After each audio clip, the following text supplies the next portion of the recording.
Welcome to Brain Roots IAS. Today we will study palm oil and the environment. आज हम एक ऐसे topic का डीप एनालिसिस करेंगे जो प्रैक्टिकली हमारी डेली लाइफ को डोमिनेट करता है, सुबह के साबुन से लेकर शाम के बिस्किट्स तक और यहाँ तक कि ग्लोबल इकोनॉमी को भी। सीधे कोर कॉन्सेप्ट पर आते हैं। पाम ऑयल अब सिर्फ एक कुकिंग इंग्रेडिएंट नहीं रहा है दोस्तों, ये एक बेहद कॉम्प्लेक्स एनवायरमेंटल और जियोपॉलिटिकल इशू बन चुका है। अगर हम इस ग्लोबल डोमिनेंस को नंबर्स में देखें तो world vegetable oil production mix में पाम ऑयल अकेला 33% शेयर होल्ड करता है। बाकी सारे तेल जैसे सोयाबीन, सनफ्लावर, ये सब मिलकर 67% बनाते हैं। अब सवाल ये है, आखिर इसका इतना डोमिनेंस क्यों है? इसके दो मेन रीजंस हैं, एडिक्वेट अवेलेबिलिटी और इसकी इनक्रेडिबल वर्सिटैलिटी। और सबसे बड़ा फैक्टर, इसकी पर हेक्टेयर यील्ड बाकी किसी भी वेजिटेबल ऑयल के कंपैरिजन में हाईएस्ट होती है, मतलब लोएस्ट कॉस्ट ऑफ प्रोडक्शन। और यही प्योर इकोनॉमिक एडवांटेज इसे ग्लोबल मार्केट का अनडिस्प्यूटेड किंग बनाता है। और ये डोमिनेंस छोटा मोटा नहीं है, हम 48.7 मिलियन मेट्रिक टन्स की बात कर रहे हैं। ये ग्लोबल एडिबल ऑयल कंजम्पशन का सबसे बड़ा हिस्सा है। 2007 से लेके अब तक इसका कंजम्पशन एक एक्सपोनेंशियल रेट से शूट अप हुआ है। इस मैसिव डिमांड के पीछे सबसे बड़ा ड्राइविंग फोर्स कौन है? Developing Nations. इंडिया, इंडोनेशिया और चाइना जैसे देशों में रैपिड पॉपुलेशन ग्रोथ और राइजिंग पर कैपिटा इनकम ने इसकी डिमांड को इतनी हाई स्पीड दी है कि ग्लोबल सप्लाई चेन्स पर एक इमेंस प्रेशर क्रिएट हो चुका है। अब डिमांड इतनी हाई इसलिए भी है क्योंकि इसके एप्लीकेशंस सिर्फ रसोई तक लिमिटेड नहीं है। देखिए, ग्लोबल कंजम्पशन का 75% फूड इंडस्ट्री में यूज होता है, कुकिंग ऑयल, मार्जरीन या फिर पैकेज बेकरी फैट्स। लेकिन इसका टेक्निकल यूज भी उतना ही वास्ट है। 22% सीधा नॉन फूड सेक्टर में जाता है, स्पेशली ओलियोकेमिकल इंडस्ट्री में। यहाँ ये आपके लॉन्ड्री डिटर्जेंट्स, कॉस्मेटिक्स और सोप्स का बेस मटेरियल बनता है। एमल्सिफायर्स और विटामिन ई सप्लीमेंट्स में हेवी यूसेज के अलावा जो मार्जिनल पोर्शन बचता है वो बायोडीजल के फॉर्म में एनर्जी सेक्टर में कंज्यूम होता है। इकोनॉमिक डोमिनेंस और यूटिलिटी तो अपनी जगह बिल्कुल ठीक है, लेकिन अब हमें एक क्रिटिकल सोक्रेटिक क्वेश्चन पर आना होगा। इस एक्सपोनेंशियल डिमांड की इकोलॉजिकल कीमत यानी एनवायरमेंटल कॉस्ट क्या है? किसी ने बहुत सही कहा है कि when forest shrink so does the home of endangered species. जैसे जैसे पाम ऑयल प्लांटेशंस एक्सपैंड करते हैं, ट्रॉपिकल फॉरेस्ट को परमानेंटली क्लियर कर दिया जाता है। और ध्यान रखिए, ये सिर्फ पेड़ काटना नहीं है, ये पूरे इकोसिस्टम का एक टोटल कोलैप्स है। आगे हम इस एनवायरमेंटल डिग्रेडेशन के साइंटिफिक एविडेंस को डिटेल में समझेंगे। डिफॉरेस्टेशन के मेट्रिक्स सच में बेहद अलार्मिंग हैं।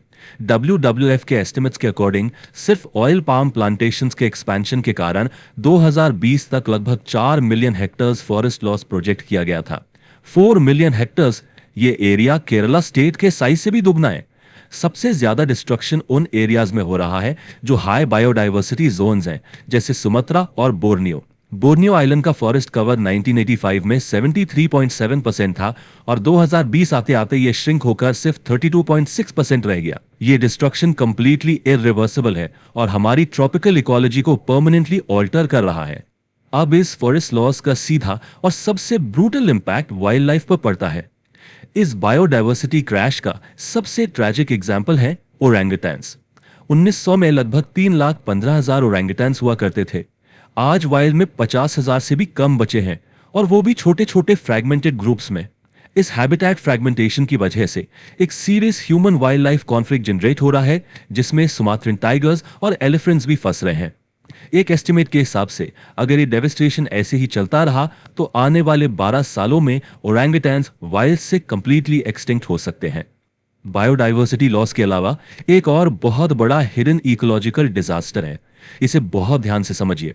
जब मिनरल सॉइल पर प्लांटेशंस के लिए जगह कम पड़ने लगती है तो ये एक्सपेंशन पीट लैंड्स की तरफ बढ़ता है। पीट स्वॉर्म्स एक्चुअली कार्बन के मैसिव नेचुरल सिंक्स होते हैं, पर जब इन स्वॉर्म्स को ड्रेन किया जाता है ताकि वहां पाम ऑयल ग्रो किया जा सके, तो पीट सीधी ऑक्सीजन के कांटेक्ट में आती है। इस साइंटिफिक प्रोसेस को पीटलैंड ऑक्सीडेशन कहते हैं। और इस ऑक्सीडेशन के कारण एटमॉस्फेयर में ह्यूज अमाउंट्स में ग्रीन हाउस गैस एमिशंस होते हैं, जो ग्लोबल वार्मिंग को ड्रास्टिकली एक्सेलरेट करते हैं। और ये एमिशंस यहां नहीं रुकते। पाम ऑयल प्रोडक्शन के सेकेंडरी एनवायरमेंटल थ्रेट्स भी इक्वली मैसिव हैं। जो पाम ऑयल मिल्स होती हैं, उनके एफ्लुएंट ट्रीटमेंट पॉन्ड से लार्ज स्केल पर मीथेन गैस रिलीज होती है। इसके साथ ही प्लांटेशंस में हैजर्डस केमिकल्स का हेवी यूज होता है। एक बहुत ही प्रोमिनेंट केमिकल है पैराक्वाट हर्बिसाइड।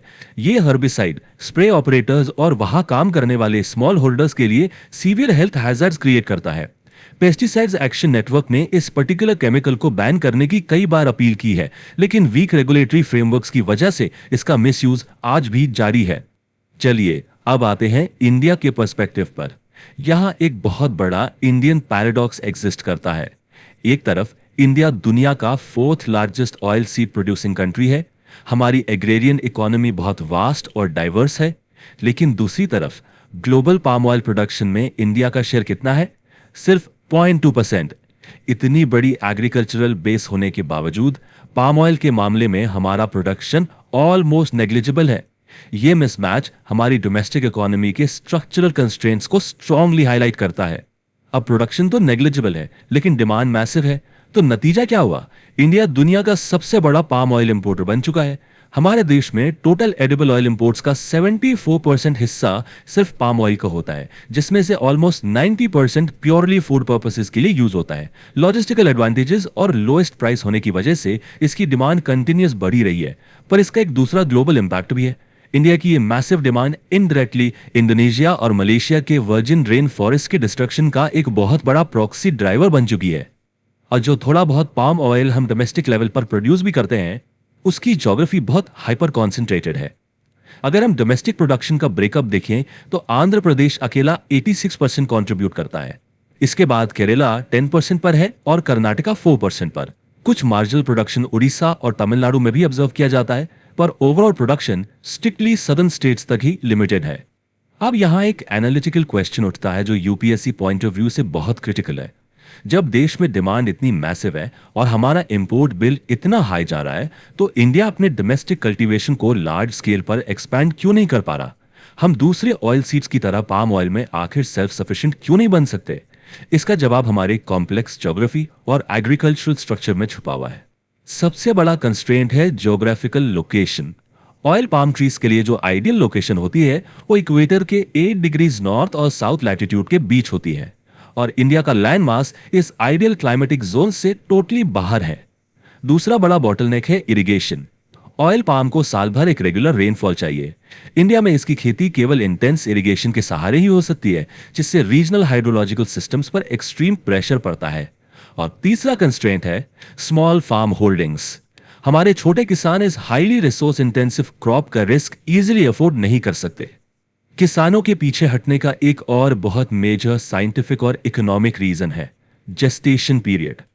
मस्टर्ड या बाकी ऑयल सीड्स के कंपैरिजन में ऑयल पाम की प्रोडक्टिविटी नो डाउट बहुत हाई होती है, लेकिन एक पौधा लगाने के बाद किसान को उसकी पहली यील्ड मिलने में 4 साल का लंबा वक्त लगता है, और इस 4 साल की वेटिंग पीरियड में किसान की आमदनी टोटली जीरो होती है। इंडिया के स्मॉल फार्मर्स इतने लंबे समय तक बिना किसी कैश फ्लो के सर्वाइव नहीं कर सकते। साथ ही अगर हम मलेशिया या इंडोनेशिया से कंपेयर करें तो इंडिया में पाम ऑयल सेक्टर में कॉर्पोरेट इन्वेस्टमेंट्स बहुत ही लिमिटेड हैं। इन्हीं बॉटलनेक्स को टैकल करने के लिए स्टेट ने टाइम टू टाइम इंटरवीन किया है। इस क्रोनोलॉजिकल एवोल्यूशन को थोड़ा ध्यान से नोट कीजिए। 1991-92 में technology mission on oil seeds and pulses यानी टीएमओपी के under oil palm development programme launch किया गया था। फिर जब लगा कि एरिया और बढ़ाना पड़ेगा तो 2004-05 में इसे मॉडिफाई करके आईएसओ पम्प स्कीम का हिस्सा बनाया गया, जिसमें एग्जैक्टली 12 स्टेट्स को टारगेट किया गया। उसके बाद 2011-12 में प्रोडक्शन एरिया को फर्दर 50,000 हेक्टेयर्स बढ़ाने के लिए oil palm area expansion programme लाया गया। इन पॉलिसीज के अंडर सेंट्रल और स्टेट गवर्नमेंट्स किसानों के रिस्क को मिटिगेट करने के लिए एक्सटेंसिव फाइनेंशियल मैकेनिज्म्स यूज करती हैं। गवर्नमेंट ग्रोवर्स को प्लांटिंग मटेरियल खरीदने के लिए और पंप सेट्स या ड्रिप इरिगेशन सिस्टम्स इंस्टॉल करने के लिए हैवी सब्सिडीज प्रोवाइड करती है। पर इसका सबसे इंपॉर्टेंट स्टेप यह है कि उस 4 साल के लंबे जेस्टेशन पीरियड के दौरान किसानों को जो इनकम लॉस होता है उसका पार्शियल कॉम्पेंसेशन भी उन्हें दिया जाता है। इसके अलावा हार्वेस्ट को प्रोसेस करने के लिए नई प्रोसेसिंग यूनिट सेटअप करने पर भी स्टेट की तरफ से सॉलिड फाइनेंशियल सपोर्ट मिलता है। ये तो बात हुई प्रोडक्शन साइड की, लेकिन कंज्यूमर्स को स्पेशली बिलो पॉवर्टी लाइन यानी बीपीएल हाउसहोल्ड्स को ग्लोबल प्राइस शॉक से प्रोटेक्ट करने के लिए एक मेजर कंज्यूमर साइड पॉलिसी भी आई। 2008-9 में सेंट्रल गवर्नमेंट ने पब्लिक डिस्ट्रीब्यूशन सिस्टम यानी पीडीएस के थ्रू इंपोर्टेड एडिबल ऑयल्स पर ₹15 पर केजी की एक डायरेक्ट सब्सिडी इंट्रोड्यूस की। यह स्कीम कई सालों तक एक्सटेंड की गई। इसका रिजल्ट ये हुआ कि डोमेस्टिक मार्केट में edible oil prices sharply decline हुए और पुअर सेक्शंस की फूड सिक्योरिटी को स्ट्रांगली इंश्योर किया जा सका। लेकिन इन सभी इकोनॉमिक डिमांड्स, सब्सिडीज और पॉलिसी इंटरवेंशंस के बीच हमें वापस अपने कोर इकोलॉजिकल इशू पर आना होगा। एक बहुत बड़ा सवाल है, क्या ग्लोबल पाम ऑयल प्रोडक्शन कभी कंप्लीटली सस्टेनेबल हो सकता है, वो भी बिना उन आखिरी बचे हुए ट्रॉपिकल फॉरेस्ट को सैक्रिफाइस किए? क्या हम इकोनॉमिक ग्रोथ और एनवायरनमेंट के बीच के इस सिवियर कॉन्फ्लिक्ट को रिजॉल्व कर सकते हैं? इसका जवाब इंटरनेशनल लेवल पर एक स्पेसिफिक फ्रेमवर्क के थ्रू ढूंढने की कोशिश की जा रही है। उस फ्रेमवर्क का नाम है RSPO, round table on sustainable palm oil. 2004 में एस्टैब्लिश हुआ यह फ्रेमवर्क पाम ऑयल इंडस्ट्री के एनवायरमेंटल फुटप्रिंट को रेगुलेट करने का प्राइमरी इंटरनेशनल मैकेनिज्म है। यह बेसिक एक मेंबरशिप बेस्ड ऑर्गेनाइजेशन है जिसमें palm oil growers, processors, consumer goods manufacturers और एनजीओज सब एक साथ आते हैं। इनका सेंट्रल एम एक ही है, एक ऐसे सस्टेनेबल पाम ऑयल की प्रोडक्शन को प्रमोट करना जो पीपल, प्लैनेट और प्रॉस्पेरिटी इन तीनों को परफेक्टली बैलेंस कर सके। कोई भी प्लांटेशन ऐसे ही आसानी से आरएसपीओ सर्टिफाइड नहीं बन जाता। इसके लिए कुछ बहुत ही स्ट्रिक्ट कंप्लायंस प्रिंसिपल्स फॉलो करने होते हैं। इनमें सबसे कोर है हर एक लेवल पर ट्रांसपेरेंसी मेंटेन करना, सभी लोकल लॉज का strict legal compliance, natural resources और बायोडायवर्सिटी का कंजर्वेशन जिसे एनवायरमेंटल रिस्पॉन्सिबिलिटी कहते हैं, और इन सब में सबसे जरूरी प्रिंसिपल है रिस्पॉन्सिबल न्यू प्लांटिंग्स। मतलब नए पेड़ वहां बिल्कुल नहीं लगाए जा सकते जहां पहले से प्राइमरी फॉरेस्ट मौजूद हों, और वर्कर्स और लोकल कम्युनिटीज के राइट्स का पूरा ध्यान रखना इसमें टोटली मैंडेटरी होता है। पर दोस्तों, ग्राउंड रियलिटी अभी भी आइडियल सिचुएशन से बहुत बहुत दूर है। सिर्फ 14%। सोचिए, आरएसपीओ के 2004 में स्टैब्लिश होने के बावजूद आज ग्लोबली प्रोड्यूस होने वाले पाम ऑयल का सिर्फ 14% ही स्ट्रिक्टली आरएसपीओ सर्टिफाइड है।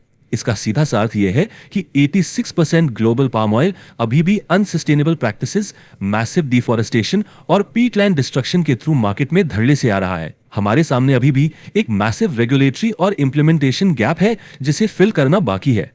इस प्योर एनालिसिस का फाइनल कंक्लूजन दरअसल इस एक स्टेटमेंट में छिपा है, palm oil is not the problem, how it is produced is. अगर हम पाम ऑयल को इफेक्टिवली डिग्रेडेड लैंड्स पर साइंटिफिकली प्लांट करें तो ये एक्चुअल में एटमॉस्फेयर से कार्बन डाइऑक्साइड को सिक्वेस्टर करने का काम कर सकता है और रूरल एरियाज में लाइवलीहुड्स को ड्रास्टिकली इनहैंस कर सकता है। आज सबसे बड़ी जरूरत है अपनी सप्लाई चेन्स को टोटली सस्टेनेबल बनाने की, ताकि इकोनॉमिक डेवलपमेंट और ट्रॉपिकल फॉरेस्ट कंजर्वेशन दोनों एक साथ चल सकें। If you found this lecture helpful, like, share and subscribe to the channel.